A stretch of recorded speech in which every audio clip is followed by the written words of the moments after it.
My great-great-grandfather, John Kelly, who was a slave owner, came from Ireland, a city in Ireland. There was a potato famine. He decided to stop fighting his own family members.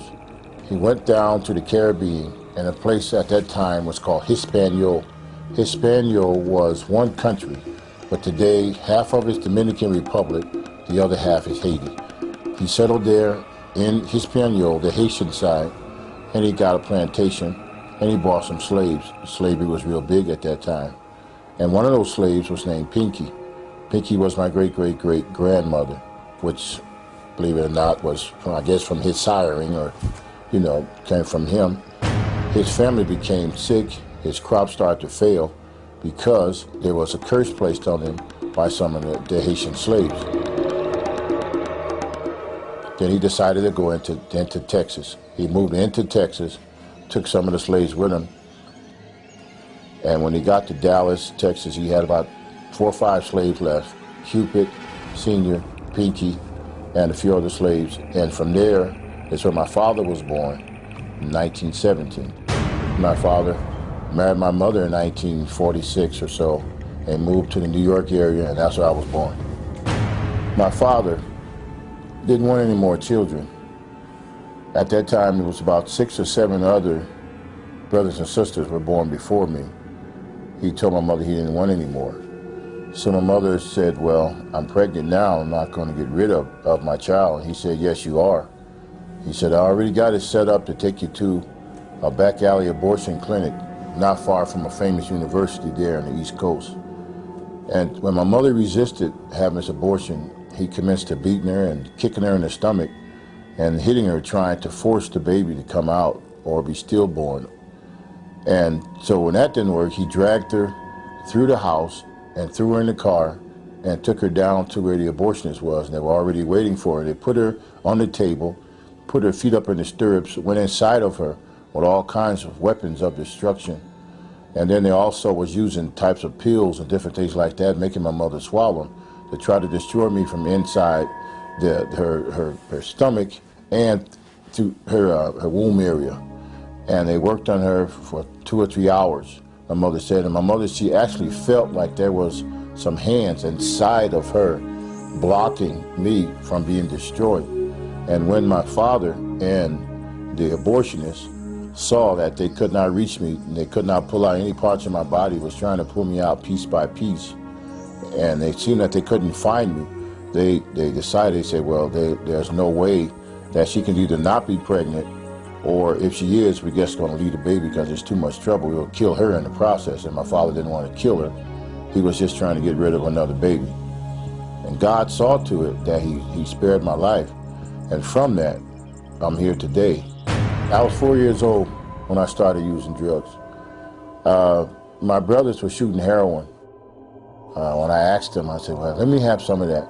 And they said, oh, no, you can't have that. You're nothing but a child. You're not old enough yet. And I heard a voice. It says, you don't have to listen to them. Don't worry about it. I'll show you how to get high. He said, go in the kitchen and pull the chair up to the stove and turn it on and take what I tell you in there. And I'll show you how to huff. You know, and that's the first time I ever got into huffing, was at 4 years old. And he showed me what things to use. And like a professional, I was doing that, getting high every day at 4 years old.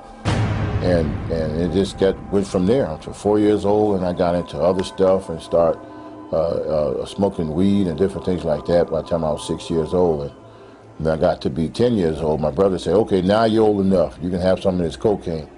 And they showed me how to deal with the powdered cocaine and how to use it. And it just went on from there.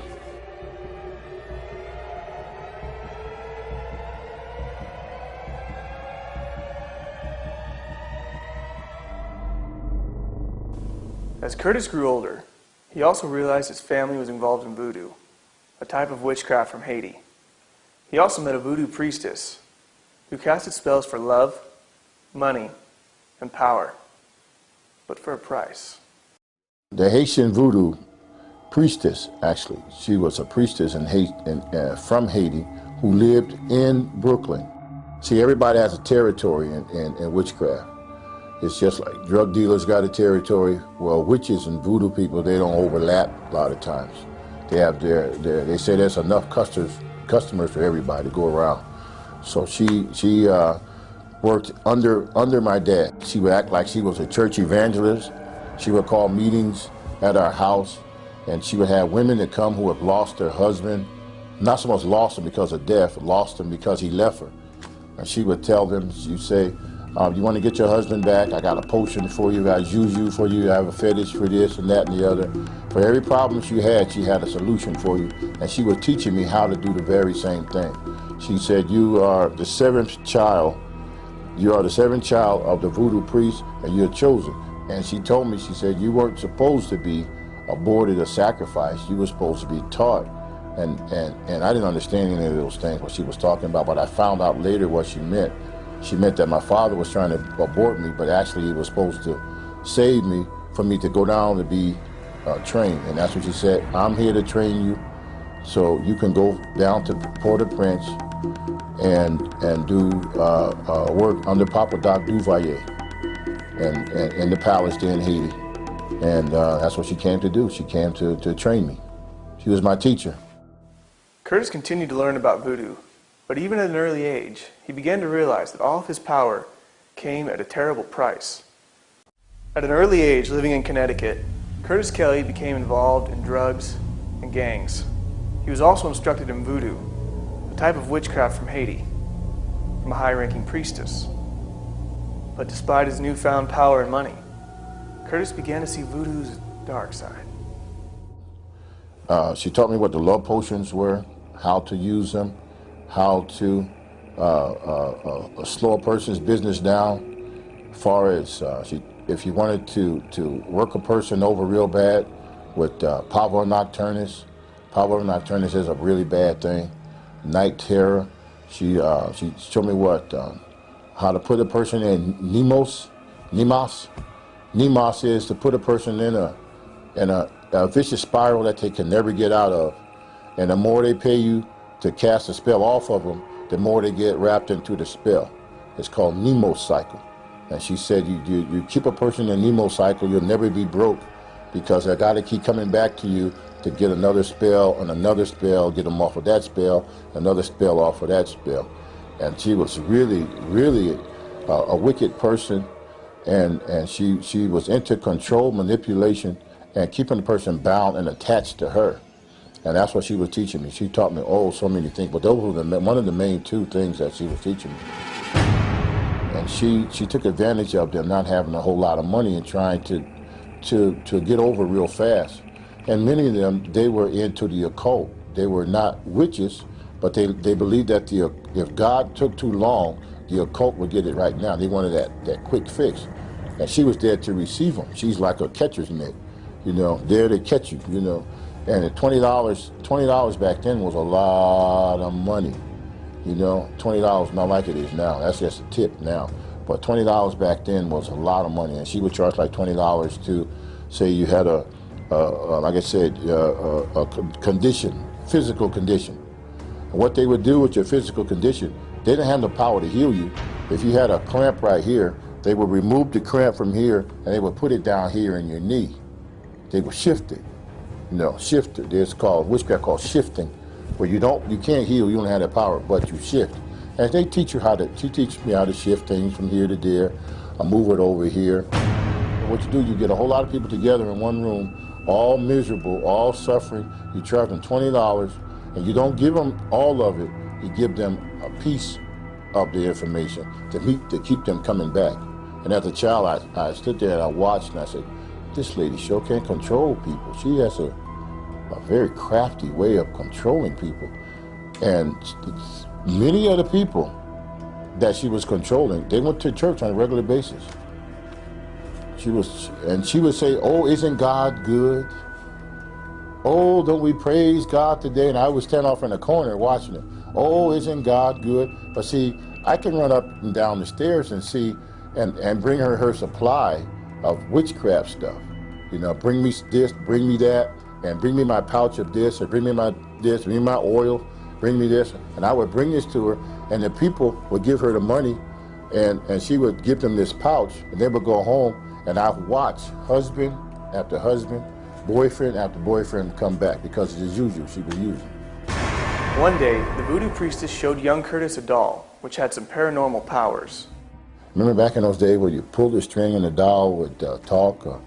Well, she didn't have to pull the string for her doll to talk. The doll would just talk to her, and she would talk back to the doll.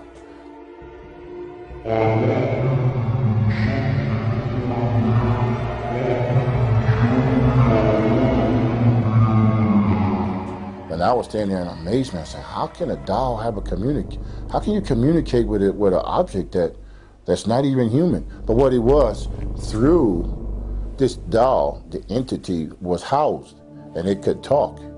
Okay, it's a spirit that goes inside of an inanimate object and could actually communicate. It can spin his head around, it can flap his eyes, it can move his mouth. But when you go to approach it, it just sits there. You'll just sit there and not move. But when she talked to it, it communicated.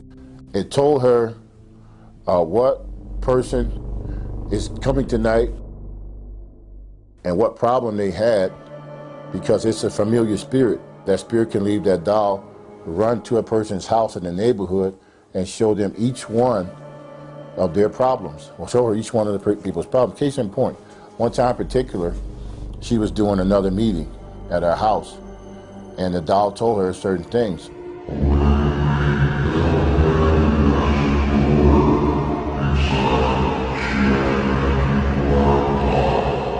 And so at the meeting, I was there with her, and she says,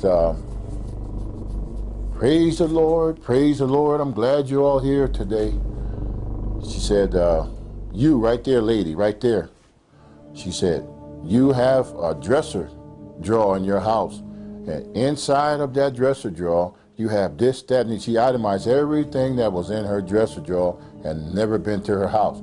Now, most people go to church and say, oh, that's the spirit of prophecy, hallelujah. She started hallelujah and going on, and I was there like a child like this. Okay. Lady, if you only knew, this is witchcraft, this is sorcery, that's a voodoo priestess there.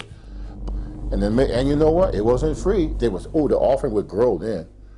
Every time she would prophesy, I call it prophesy to somebody out of God, the people would just throw money at her, As Curtis plunged deeper into voodoo, he became frightened by strange apparitions that happened in his own bedroom.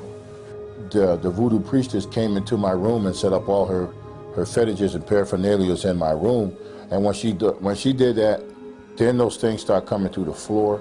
They started I would have things run through my room, and I would see them running through my room about this big, chasing and running. And one particular time, I was asleep, and all of her stuff was on my desk.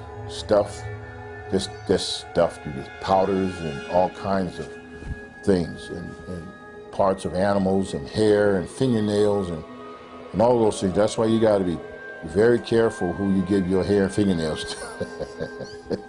Seriously. They say, I want to collect your fingernails. Why you want to collect my fingernails? Oh, I gotta do something. That's okay. Oh, I want to get a lock of your hair. Why you want a lock of my hair for? You know, oh, I just want to, why you want a lock of my hair? No, I just want to, so be very careful who you just keep your eyes open on some of those things, And so she had my dresser drawer off filled with all kinds of stuff. And one day I was laying down and I heard something shaking under my bed. I said, what in the world is that shaking under here? So I woke up all the way and I turned the lights on. I said, what can this be shaking under my bed? What is this? So I looked under the bed, and then I saw my dad. I said, Dad, what you doing under this bed? What's going on? To myself, I said, you sort of old to be playing these kind of games. It's late, go downstairs and go to sleep. He didn't say anything, just got a grin on his face like this. And his skin tone was green and he was all scaly. And I had never seen anything like this before. I said, Dad, what kind of stuff is this? And then he came out from under the bed, and the more he came up, he had the top torso part of him, but the bottom of him was like a fish's body. Green scales like a fish, And he came up and he smiled at me and he laughed at me. And then he did one of these numbers and dived and went right through the floor. And at that time, I freaked out. I said, oh my God, this lady is really, she's turned this room into a horrible place. And I got up and I was so scared. I said, oh my God, what is this? Wow, what is this? Wow, I didn't know this was all involved with this voodoo stuff. And as I was sitting there on the edge of the bed with the light on, I heard something in the closet. And I said, oh, now what is this in the closet? I opened the closet door, and there's about 2 or 3 little imps running, just running. And they running right through the wall. I said, oh my God. And all that night, I get set up on the bed. And I was too afraid to go back to sleep. I didn't know what to do. And I said, my God. I said, wow, what am I into? And then that next day or so, she came back. She didn't stay with us all the time. She would go to New York and come back, go to New York and come back, which was only like a half an hour drive where we lived. And she said, this is what she told me. She said, you know, you're a chosen vessel, that you're a Haitian. I didn't know anything about Haiti at that time, only 6 or 7 years old. She said, you're a chosen vessel and you're going down to the palace with Papa Doc. So I didn't know Papa Doc from Hippity Hop. I didn't know what it was. Curtis Kelly learned voodoo from an early age. But as he gained money and power, an evil demon asked him to pay the ultimate price. Well, I know there's one. It's called Big Face. This is a very serious thing because it makes you, this spirit, this ghost spirit thing, or called Big Face. It'll make you an offer. His job is to make you an offer to sell your soul outright to the devil. Sell your soul outright. So you could be around the perimeter, messing around with certain things, witchcraft and voodoo and Obeya, Santeria and stuff like that. You can be on the perimeter. But they want you in wholeheartedly, all the way in. They don't want you just playing around. They want you all the way in. And they'll send certain spirits out there to do it. And this was one of those spirits. And it said, come into the closet. And I went in the closet like it told me. It said, shut the door. Now I had to move some of the clothes around the closet, hanging up on the hangers, and shoes in the way, of course, like closets are. And it says, join us. Join us. Bring your whole self into this. And I said, I thought I was already in it. Didn't you just see what I saw the other day, climbing up and jumping, stuff running through the closet? I thought I was already in it all the way.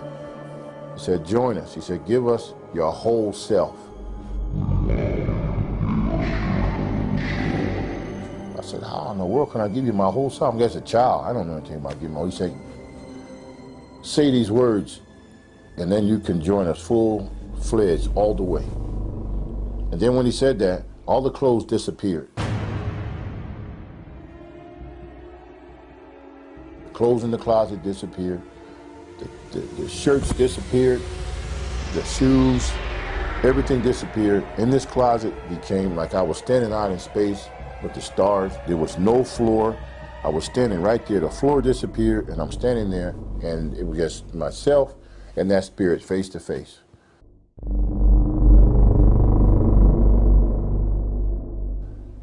He said, if you give yourself totally, he will give you power. You'll have money. You'll have all the girls in the neighborhood plus. You'll have so much power that the politicians will respect you. The government will respect you. And you'll be able to go through walls. You'll be able to go into the bank and grab all the money you want and come right back to the wall. All you have to do is say yes. Give yourself to us totally. That God, that thing you heard of God, he's no good. He can't help you anyway. If he could have, he would have stopped us a long time ago. So that's showing you, you give yourself to us and we'll take care of you. And I stood there face to face with that thing, and it seemed like I heard another voice, a teeny tiny little voice, about the size of an ant almost. It said, don't do it. Don't do it. Don't do it. Don't say yes. Don't do it. And I didn't know who that voice was. I had never heard it before. But it said, don't do it. Don't do it. Don't do it.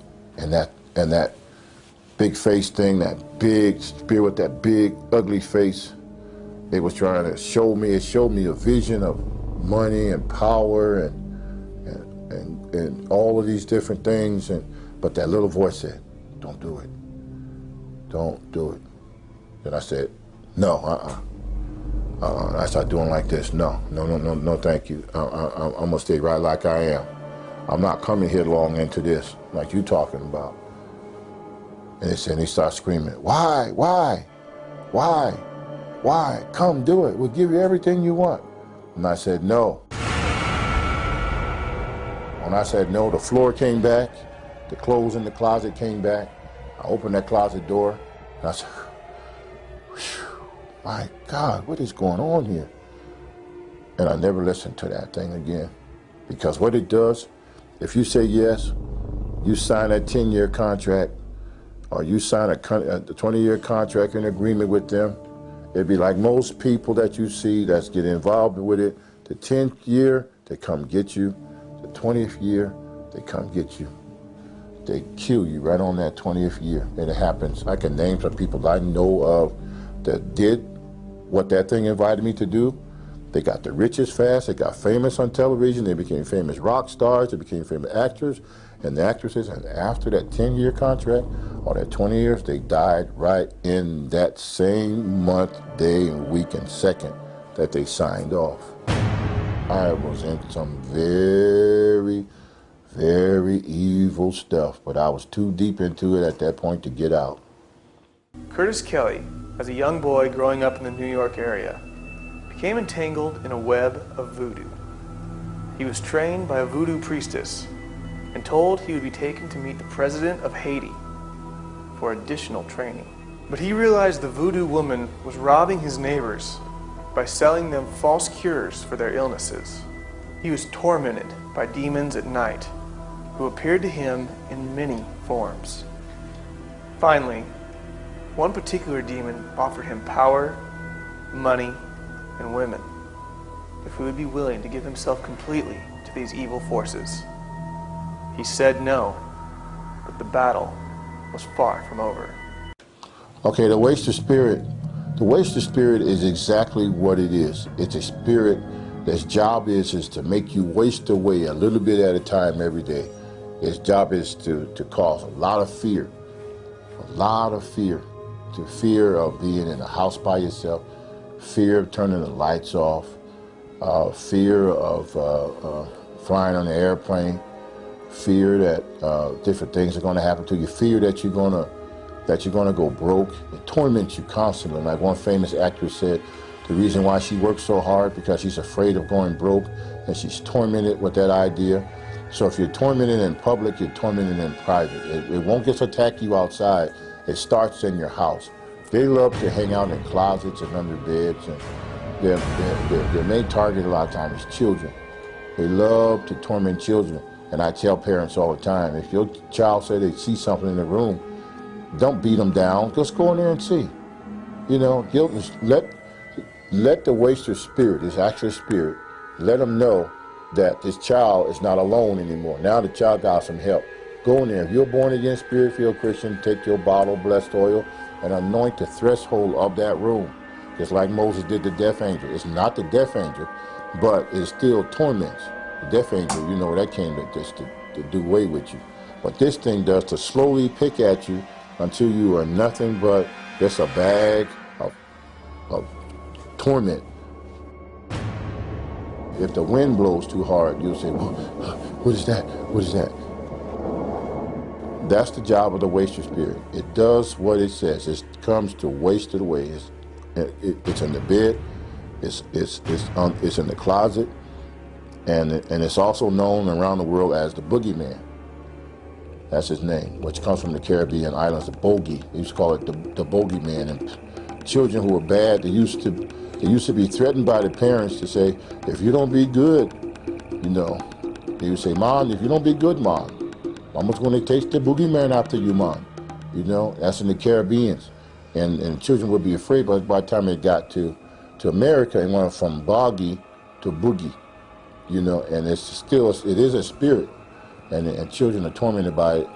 And then people call the waster spirit in the church. Many church people have the waster spirit to where they can't sleep at night. They're tormented. It takes your sleep away from you. It'll actually take your sleep. You wake up in the middle of the night over and over again because you're under attack of the waster spirit. Say over in Europe, in some parts of Europe, they call it tantu. It means household ruler. And when a person dies, and this is why this thing is so creepy. When a person dies, especially the man or the father, what the waster spirit would do, it would take on the appearance of that person, and they would walk through the house, and then you would feel your bed go down. You would feel the room always cracking, pops, and like doors closing when nobody's in the house. That's the waster spirit, and it just looks like the face of a ugly person. Sometimes gray in appearance, sometimes brownish appearance, big ugly cold eyes that never look to the left or right but stare straight ahead. Even though he knows you right here, if you see him, he'll just stand straight ahead, like disregarding you being there. Even there, he's there to torment you, but he's not paying you no attention because to him, you're not nothing. He's just coming to destroy you. You're in his house. He's going to look right at you. I've seen him face to face. I've talked to this spirit from time to time. He has a very big hand. One finger is as big as both of my fingers put together on one hand. They're very big. I was even touched by him as a child. Told me I was supposed to do certain things for him. It's an actual spirit. It slides in sometimes like he's got broken feet. You'll see it here sliding in the middle of the night, and you can feel it in the closet. You can feel radiation from it. That's why fear is nothing without the presence of it. That like radiation that comes off of a spirit, that's the part that torments you. That's what the Bible said. Fear has torment. That's the part that torments you. If you don't feel it on your natural body, big deal. Hasn't done anything to you. You can laugh at it. But what it does, it knows that it radiates a type of radiation that burns. It makes you feel bad. You feel a horrible feeling. And then it'll have black spots in the ceiling. It'll be like clouds over clouds. That's when you know that waster spirit is in your house. And there's millions of people around the world who are tormented every day by a waster spirit. They can see its actual look, like the face level of a man, because these are fallen spirits. They're fallen angels, you know, and they have an appearance like some of them have a male actual appearance. They look like a man with the eyes, nose, and mouth. But God has not given us that spirit of fear, but power, love, and a sound mind. And they love secrecy. They love it. They love for you never tell anybody that you're tormented. Don't say anything. Nobody's going to believe you. See, and that person that you want to tell, he may be tormented too. See, so there may be three of you tormented in the same room, but he said, don't tell, because he doesn't want to be brought to the light. They hate the light. Any kind of light, they hate it. They hate it. They actually hate it. And that's why they don't want you to turn on any lights as far as knowledge of people knowing that they exist, or the house light. They don't want it. Curtis Kelly used voodoo to his advantage, but was also attacked by the same demons which gave him money and power. Kelly became aware of his own father's involvement in an occult club which practiced astral projection. My father's friends, they were very demonic. They come from a very demonic elite club. Everybody couldn't join or be involved with that club. You had some doctors, you had some lawyers and judges and people of high esteem in the community were involved with this occultic club. My father was one of the ringleaders of this. And I remember many times in the middle of the night, I would hear downstairs. We had up and downstairs house, and I would hear a party going on downstairs, and I wanted to be involved with it. And so I would get up and I would go downstairs, down the flight of stairs, and when they would hear me coming down the stairs, they would say, "Oh, here he comes, here he comes," and I would see as their feet and everything went right through the wall, solid wall, and I said, wait a minute, how is that possible? And so they would come back again, and so I said, okay, I'm going to sneak down there and see who these people are, and then my father would be entertaining them. And they would be partying, smoking, drinking, laughing, making all kinds of noise. But when they would hear I'm getting close, they'd say, "Oh, here we come." And each time I come, I would see more of them. And they could actually just come right to the wall.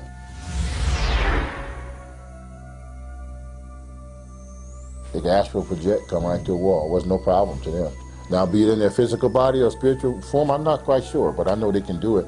And there's many people out there that can still do that. To the demonic realm. That's what those people were. They have sold themselves out 100% to where they can astral project and they can go from one place to another. That's why when you want to go overseas, make sure you know the principalities, powers, and everything in those regions before you go there, because in some parts of the world, those priests, those shamans, and those voodoo priests, and the witches, and Santeria, and all the people that practice Obeya and all that stuff, those people are the higher level of witchcraft. They literally can get on their cedar broom and fly or levitate. They can do all of those things without it, without an airplane, without a helicopter or anything. They just straight when they want to go somewhere, they just go. They just go, and whether in the body or not, I'm not quite sure how they do it, but that's the group my father was running with. I never actually seen my father do it, but I know when he was there, he disappeared too. One day, Kelly became aware of how powerful and deadly evil curses can be. My grandmother, I love my grandmother, and one particular day I was walking through the projects and I heard an argument going on. I said, oh, who's this arguing? You know me, I was always in for a good fight. I said, who's fighting? You know, not too much to see girls or ladies fight, you know, but they did fight in our neighborhood too.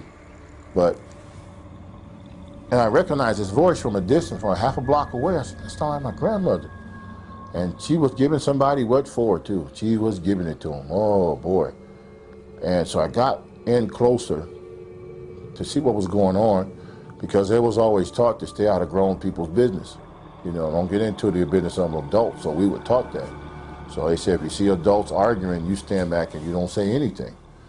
You know, so I did. I just stood back in the back a little bit as they were going forth. And there was a man there.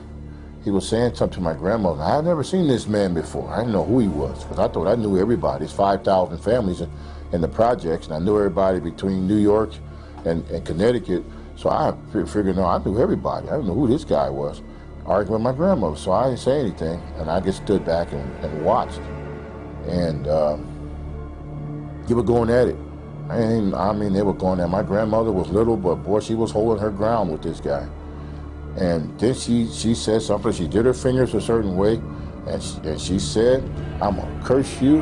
And she did one of these numbers, and she threw her hand, and she said some words that I'm never gonna say those words, but she said those words, and that man fell over backwards. Bang, he fell over, hit the concrete real hard. And I looked at that, wow. I called her Mama. I said, Mama, I didn't know you had that kind of power. I want that too, you know? And so I said those words that she said. I stood there in the background, way over there, about 10, 15, 20 feet away. She didn't know I was there.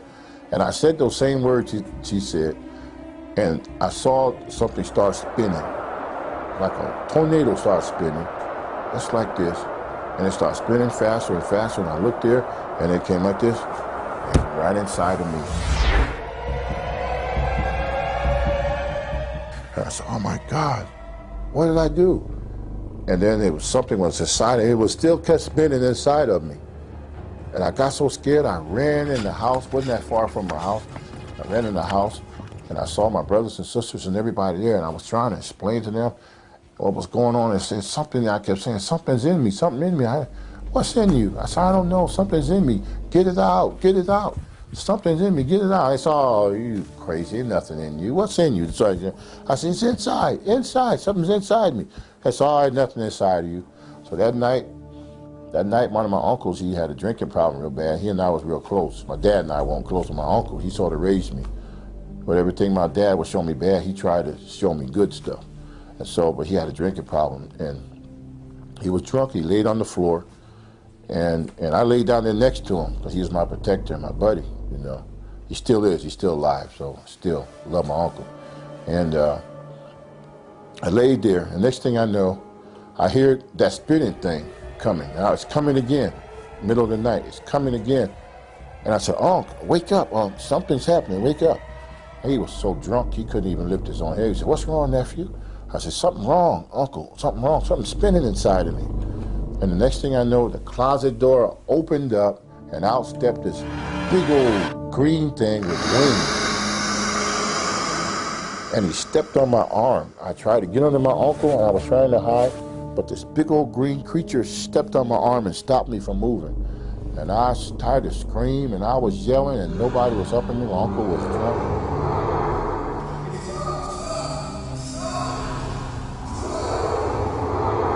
That started a whole new thing from those words my grandmother was doing, putting the curse. When the Bible says bless and curse not, because when you cursing, you be cursed at the same time. A lot of people don't know that. It's better not to curse and forgive than to try to repay cursing for cursing, because when you curse, it comes right back on you automatically, because what you've done, you open the door. When it came to curses, Kelly didn't hesitate to use them, even on his own friends. The Davis brothers went to a revival meeting, and we were friends, and I didn't like the idea that they went to church, because after all I'd been through, the church was an enemy.